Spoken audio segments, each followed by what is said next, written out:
Those stolen passports that Seth mentioned shine a light on a major vulnerability in airline security. The failure to screen hundreds of millions of international passengers for fraudulent or lost documents. Checking a passport is as easy as pressing a button or picking up the phone, yet most countries don't. Here's Mark Albert. It's a global clearinghouse for stolen or lost passports, a database run by Interpol with more than 40 million travel documents. But of the 1 billion people who fly internationally each year, 4 out of every 10, a full 40%, are never checked against it to see if they're traveling on false documents, even though the database costs nothing to access. 166 countries contribute information to the database, nearly tripling its size in the past 7 years, but the vast majority don't routinely use it.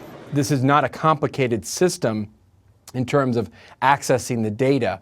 What you have to have is some capital and resources put to this, and then they have to use it. CBS News security analyst Juan Zarate thinks not checking incoming passengers through Interpol's passport database is a glaring weakness in airline security.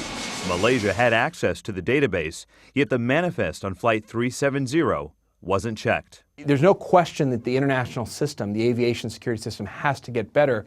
There's no question the United States has become the gold standard in many ways, but the rest of the world has to catch up.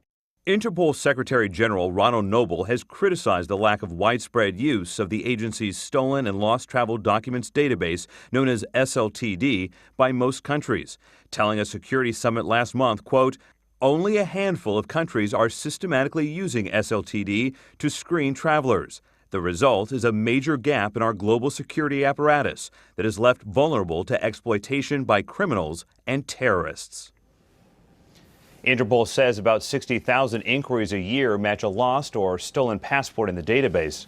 It is now working on a system that would allow airlines to prevent someone from using a stolen passport number from even booking a ticket. Jeff? Mark Albert, thank you very much.